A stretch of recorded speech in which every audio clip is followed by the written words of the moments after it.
नमस्कार, मैं मुस्कान कनौजिया और आप देख रहे हैं एसीसी न्यूज़ टुडे। छठ सूर्य उपासना का पर्व है जिसे सूर्य पुष्टि को मनाया जाता है। ये पर्व परिवार में सुख समृद्धि और मनोवांछित फल प्रदान करने वाला माना जाता है।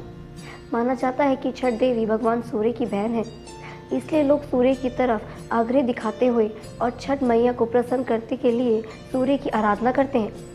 वहीं इस बार ये पर्व शुक्रवार 28 अक्टूबर से शुरू हो रहा है। मान्यताओं के अनुसार छठ पूजा करने वाला व्यक्ति पवित्र स्नान के बाद संयम की अवधि के 4 दिनों तक अपने मुख्य परिवार से अलग रहता है।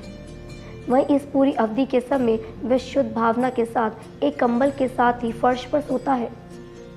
ये भी कहा जाता है कि यदि एक बार किसी परिवार ने छठ पूजा शुरू कर दी तो उन्हें और उनकी अगली पीढ़ी को भी इस पूजा को प्रतिवर्ष करना होगा और इसे तभी छोड़ा जा सकता है जब उस वर्ष परिवार में किसी की मृत्यु हो गई हो।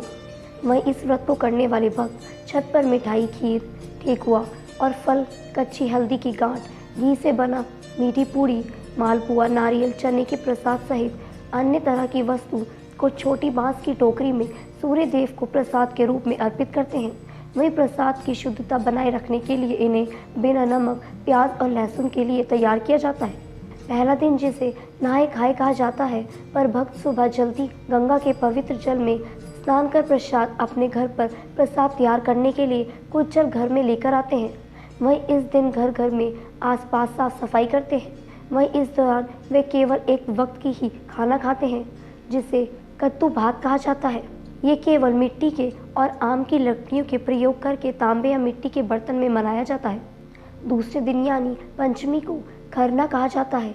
इस दिन व्रत करने वाले भक्त पूरे दिन उपवास रखते हैं और शाम को धरती माता की पूजा के बाद सूर्यास्त के बाद अपना व्रत खोलते हैं।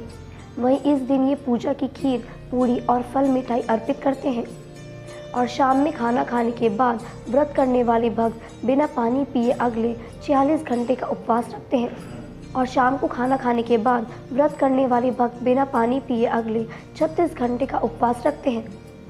तीसरे दिन भक्त प्रमुख दिन नदी के किनारे घाट पर संध्या के समय सूर्य देव को आग्रह देते हैं। आग्रह देने के बाद पीले रंग का वस्त्र पहनते हैं।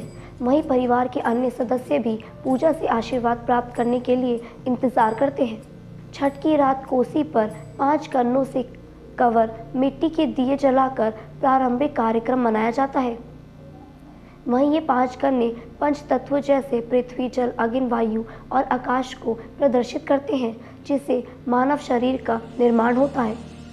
चौथे दिन यानी छठ पूजा के अंतिम दिन की सुबह व्रत करने वाले भक्त अपने परिवार और मित्रों के साथ गंगा नदी के किनारे बिहानी अर्थात सूरज उगते समय अर्घ्य देते हैं। उसके बाद ही छठ का प्रसाद खाकर व्रत खोलते हैं।